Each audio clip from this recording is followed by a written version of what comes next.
Итак, добрый день, друзья. Добро пожаловать на Азия Плюс онлайн. Меня зовут Бахар Назарбаев. И сегодня у меня очень интересный гость. Это постоянный представитель ПРООН в Республике Таджикистан, доктор Пратиба Мехта. Здравствуйте. Госпожа Мехта, вы знаете, что ковид серьезно ударил по экономической составляющей нашей республики. И на прошлой неделе буквально ПРООН выпустила отчет, основанный на эмпирических данных о влиянии ковид на жизнь, на хозяйство и предпринимательство в нашей республике. Буквально в двух словах можете рассказать о выводах в отчете и почему они настолько важны? Yes, first of all, thank you very much to Asia Plus for this opportunity. Прежде всего, я хочу поблагодарить редакцию Азии Плюс за ваш интерес к этой теме и для того, чтобы осветить результаты этого отчета, этого документа. Причина, по которой программа развития ООН решила предпринять эти усилия для проведения социально-экономической оценки ситуации воздействия COVID, состоит в том, что эта проблема ударила по всем странам мира, и кроме прямого воздействия на здоровье населения есть еще социально-экономические негативные последствия. Мы считаем, что COVID-19 это не только создает кризис в сфере здравоохранения, но еще и сказывается совершенно отрицательно на человеческом развитии. Очень сильно эта болезнь ударила не только по доходам населения, не только по системе образования и здравоохранения, но есть еще одно негативное воздействие в плане гендерного насилия. В 1990 году еще программа развития ООН разработала так называемый индекс человеческого развития. И это показатель, который мы отслеживаем с тех пор по всему миру. Но в этом году мы, к сожалению, заметили повсеместный в планетарном масштабе сокращение этого индекса, снижение этого индекса человеческого развития. Разумеется, различные страны пострадали в различной степени. Существуют уязвимые страны, в которых не такой высокий доход на душу населения, но в целом мы наблюдаем всеобщее снижение индекса человеческого развития по всему миру. And have inequalities are more affected than the other countries, but uniformly there is a decline in the situation of human development. Таджикистан относится к категории стран с низкими доходами, и здесь наблюдается такое широко распространенное явление, как безработица среди молодежи. Мы видим воздействие коронавируса на все секторы экономики, а здесь назрела необходимость в проведении такой оценки для того, чтобы понять, как вирус воздействовал на все сферы экономической и социальной жизни.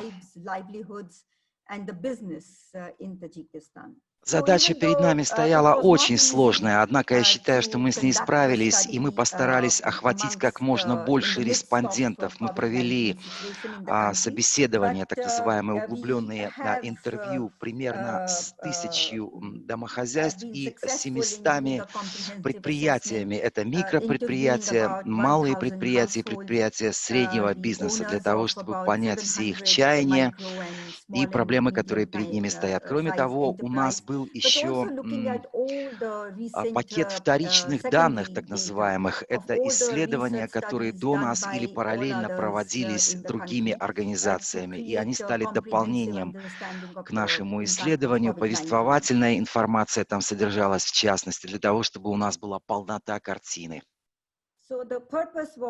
Задача наша состояла не только в том, чтобы разобраться в этой ситуации и дать рекомендации для принятия каких-то краткосрочных мер, но также и для того, чтобы дать рекомендации для выработки долгосрочной политики и порекомендовать конкретные изменения, может быть, законодательного характера, которые помогут справиться с этой ситуацией в перспективе. Спасибо большое. О рекомендациях мы с вами еще поговорим, но я бы хотел спросить по поводу респондентов, которых вы опрашивали. Какая была самая большая сложность, с которой столкнулись все опрошенные группы?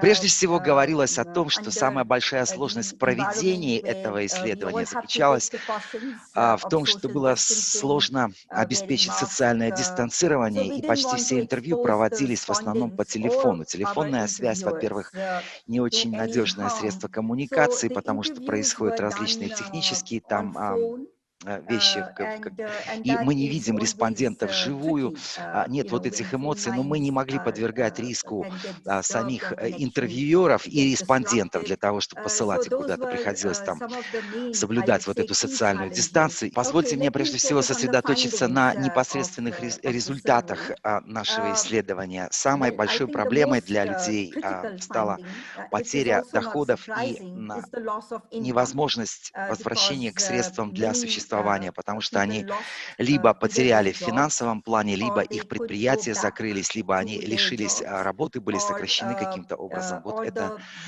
те проблемы, которые мы отметили, которые наиболее очевидны и видны. 48% респондентов, которые в марте еще имели работу, имели какие-то средства к существованию, они сказали, что они потеряли работу или средства к существованию. Почти 68% трудовых мигрантов, опрошенных, сказали, что они не могут вернуться в Россию для того, чтобы продолжить трудиться на производстве. И только 1/3 из этих 68% смогли как-то трудоустроиться здесь, на родине. Большинство людей трудятся в Таджикистане в неформальном секторе, а неформальный сектор, он очень специфический, и особенно это касается женщин и девочек, которых эта проблема коснулась довольно серьезно.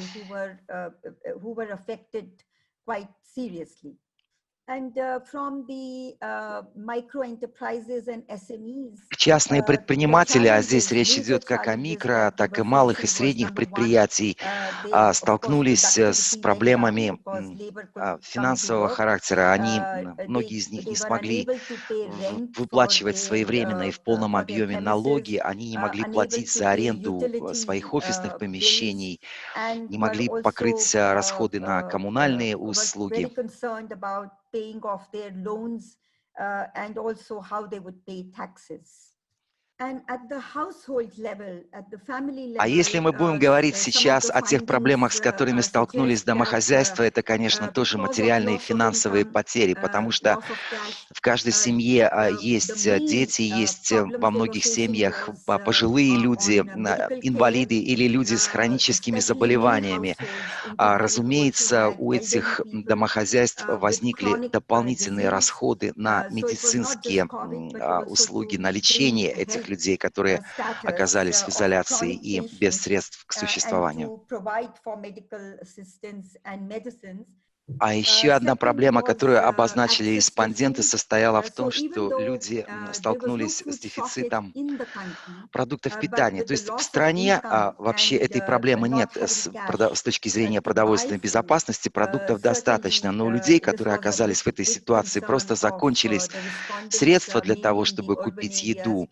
И особенно эта проблема четко была обозначена в городских пространствах, потому что в сельской местности у дихкан есть подсобные хозяйства, есть какие-то фруктовые приусадебные участки, и есть еще солидарность социальная. Люди друг другу помогают, чтобы они не голодали.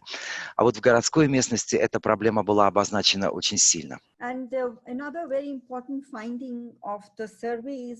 Еще одна проблема очень значительная. 43% респондентов сказали, что только у 43% респондентов были какие-то накопления на дождливый день, так сказать, чтобы справиться с ситуацией. У других этих накоплений совершенно не было. И кроме того, они еще должны были погашать кредиты. И порядка 30% или даже более сказали, что для того, чтобы им справиться с этой ситуацией, нужно еще взять в долг, у кого-то занять денег для того, чтобы обеспечить себе хоть какое-то существование. And they will have difficulty paying off these debts and loans if they don't find an income. 1/4 часть наших респондентов сказали о том, что они находились в состоянии депрессии, в состоянии подавленности. Мы не можем игнорировать этот эмоциональный фактор, потому что люди сейчас действительно переживают очень тяжелую ситуацию и пытаются найти выход из этой ситуации. Это очень серьезная проблема. COVID has had a huge psychological impact on people, and that also needs to be addressed. They also need support in overcoming their stress, anxiety, and psychological problems. Это всего лишь обобщение с моей стороны, потому что печатная версия отчета составляет 176 страниц в общей сложности. Но еще вот подводя итоги, я скажу, что COVID-19 очень сильный удар нанес по экономике, и если мы будем говорить о предприятиях частного сектора, то здесь был удар по циклам производственным, логистическим, по циклам сбыта продукции, потому что вся эта схема была нарушена, и люди потеряли доступ к средствам существования и производства. Предприятиям необходимо было выпускать свою продукцию или предоставлять свои услуги, и вся эта цепочка была разрушена. То есть очень большой социально-экономический урон нанес этот вирус на экономику. В любой схеме восстановления, экономического восстановления в частности, необходимо обращать внимание как на вопросы спроса, так и на вопросы предложения. Спрос возникает тогда, когда у людей есть деньги, есть средства, чтобы платить за что-то, чтобы покупать. Предложение возникает тогда, вот, когда есть... Все взаимосвязано, так сказать. И здесь нужно обращать внимание на обе стороны, и на спрос, и на предложение, и на то, как восстанавливать логистическую цепь поставок произведенной продукции, и чтобы у людей была возможность покупать эту продукцию. Да, к сожалению, вы правы, получается так, что картина складывается не самая радужная, не самая приятная. Это очень печально. Доктор Мехта, каким образом, как вы думаете, мы можем преодолеть эти самые проблемы? Прежде чем перейти к рекомендациям, позвольте мне поделиться еще таким эмоциональным наблюдением. Мы видим, что происходит в различных странах мира, но то, что мы увидели в Таджикистане, это социальная поддержка и взаимопомощь людей. Люди действительно объединились, они более активно стали друг другу помогать для того, чтобы преодолеть эту ситуацию, потому что все понимают, что в одиночку очень трудно справиться с этим. Вот здесь мы наблюдаем такую солидарность и социальную помощь, взаимопомощь.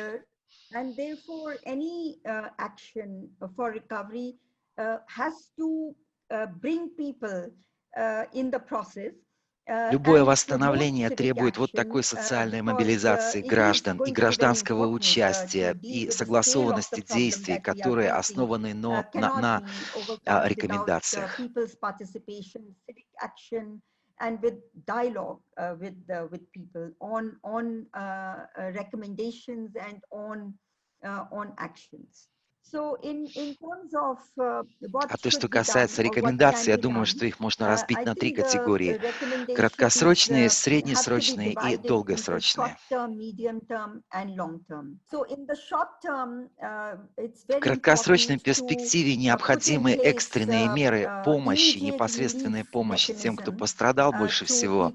Это может быть какие-то финансовые вливания, а также помощь предприятиям малого и среднего бизнеса и частным предпринимателям, для того, чтобы они могли восстановиться и продолжать выпуск продукции или предоставление своих услуг, чтобы они оставались на плаву.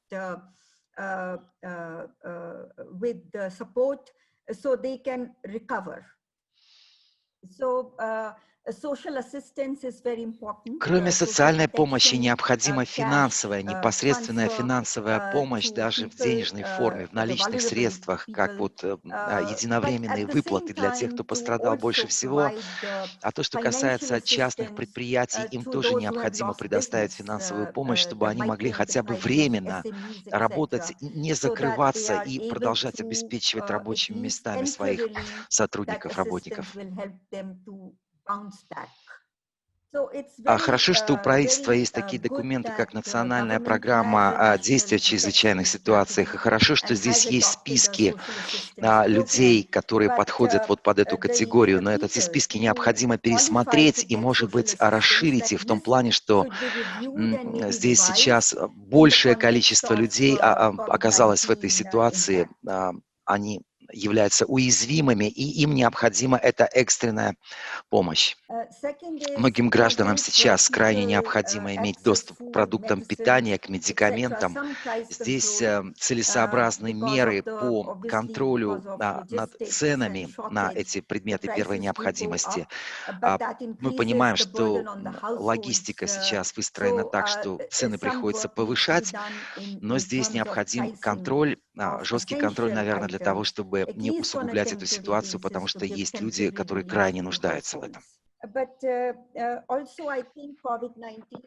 Коронавирус также выявил проблемы и возможности в области информационных технологий. В частности, речь идет об онлайн-платформах, потому что есть необходимость в цифровизации многих отраслей экономики.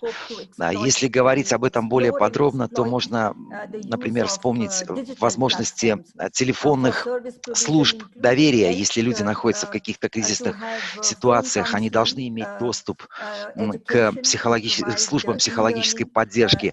А если говорить о бизнесе, нужно и можно переходить на цифровые платформы, например, заказывать товары по телефону, включать службы доставки товаров первой необходимости.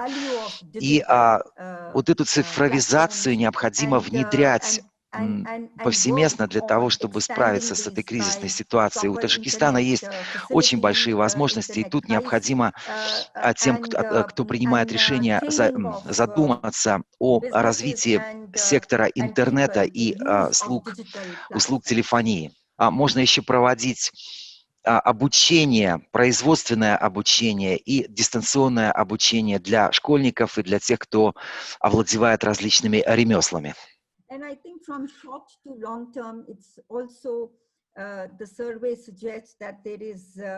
В этом отчете есть еще такой интересный момент. Речь идет о сочетании и о возможностях сочетания социальных услуг и предпринимательства, потому что сейчас очень многие женщины, например, оказались в изоляции, им приходится следить за своими домочадцами, которые не всегда здоровы. Вот есть такие центры дневного ухода.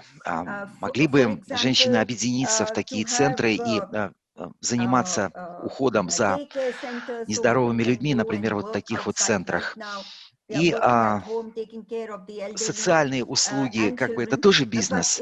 Нужно просто продумать механизмы для того, чтобы получилось правильное сочетание социальных услуг и предпринимательства. И правильно продумать ценовую политику в этом плане, политику ценообразования за это.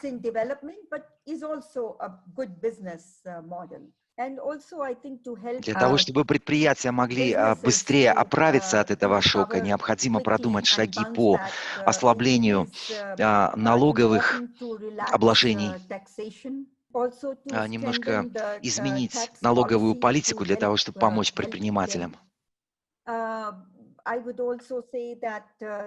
Еще необходимо продумать механизмы субсидий, а также службы консультирования для молодых предпринимателей, которые только начинают или собираются заняться бизнесом. Здесь им крайне необходимы такие субсидии для начала и раскрутки собственного бизнеса.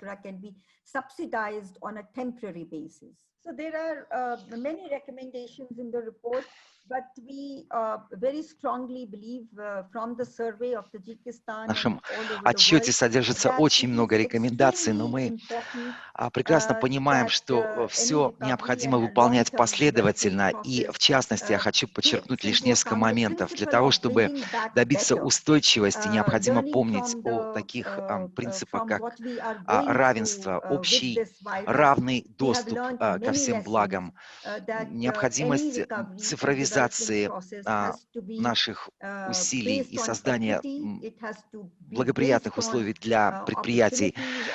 Здесь можно подчеркнуть еще осознание гендерных вопросов, вопросов гендерного равенства. И, что немаловажно, в любой такой программе по восстановлению необходимо соблюдать экологические принципы, потому что мы существуем в условиях изменения климата. Необходимо любую деятельность ориентировать на экологически безопасные мероприятия. В общем, все вот, о чем говорится в нашем отчете. Нужно выстраивать нашу деятельность последовательно с соблюдением этих принципов.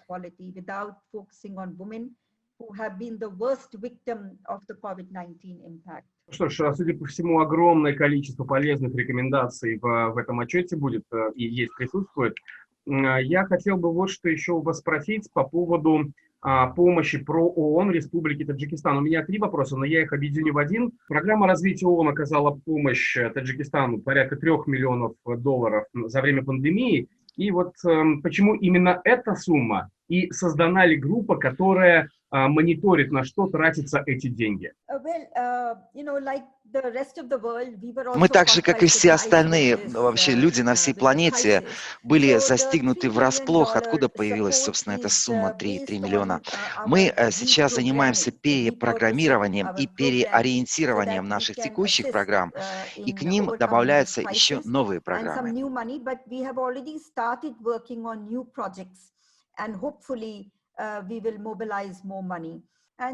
Да, оценка стала базой, основой для того, чтобы провести перепрофилирование наших программ и дополнить наши действия новыми программами.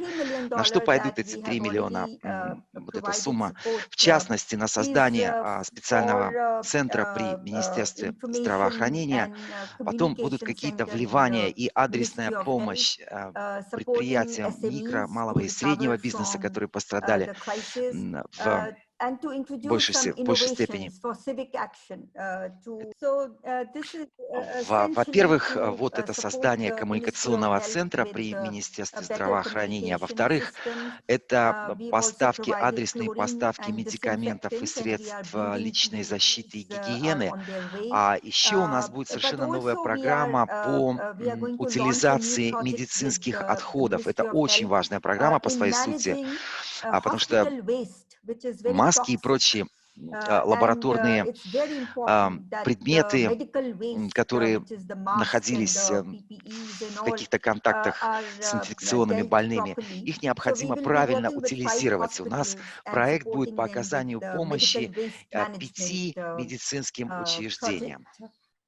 То, что касается экономической помощи, во-первых, это непосредственная помощь предприятиям микро, малого и среднего бизнеса, консультирование по вопросам открытия и ведения бизнеса. И еще здесь отдельная программа называется InnoResponse, то есть это инновационный ответ или инновационное реагирование с привлечением гражданского общества для того, чтобы справляться с критическими ситуациями. And how do we monitor our support? I think this is a very, very important question. Очень важный вопрос вы задали по поводу мониторинга тех средств, которые адресно расходуются. Дело в том, что мы предоставляем в основном техническую помощь, а то, что касается предоставления другой помощи, более материальной, это все очень хорошо отслеживается. Мы работаем непосредственно с правительственными учреждениями, закупаем, скажем, там, оборудование, и все это фиксируется в наших отчетах. У нас есть очень четкие формы для отчетности.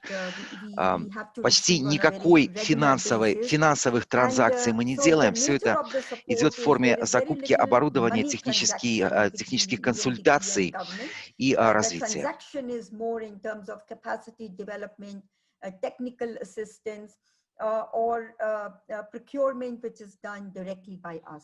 Что ж, отлично, спасибо большое. Ну и последний вопрос у меня, доктор Мехта. Программа развития ООН постоянно оказывает помощь нашей стране, в частности, медикаментами для людей, живущих с ВИЧ. Так вот, внесла ли пандемия свои коррективы в эту ситуацию? То есть продолжается ли помощь этим людям, которые живут с ВИЧ, или сейчас UNDP полностью перефокусировалась на пандемию?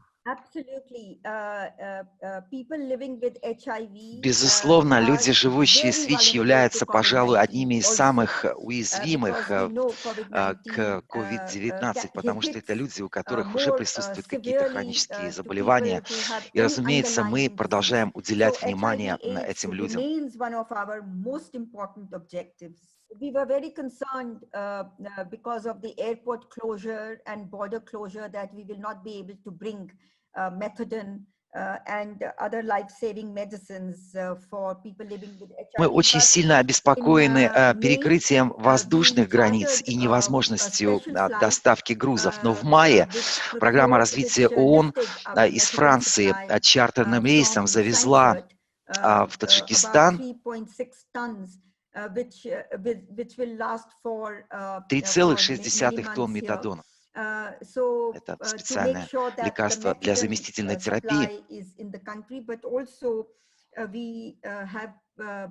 Во-вторых, мы еще из Индии завезли достаточное количество медикаментов для ретровирусного лечения больных и пополнили запасы этих лекарств.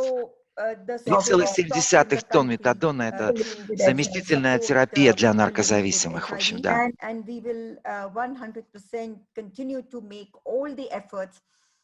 To procure and to bring, to transport life-saving medicines. Антиретровирусная терапия – это также очень важный элемент для лечения людей, которые живут с ВИЧ. Спасибо большое, госпожа Мехта, за то, что нашли время пообщаться с нами. Мы вам очень признательны. Да, мы вам желаем успехов, желаем, чтобы все планы, которые вы им наметили, чтобы они все сбылись. Большое спасибо вам тоже за эту возможность высказаться. Спасибо большое. Я напоминаю, что у меня в гостях сегодня был постоянный представитель программы развития ООН в Таджикистане доктор Пратиба Мехта. Спасибо большое. Ну а с переводом нам помогал Константин Паршин. Огромное большое спасибо.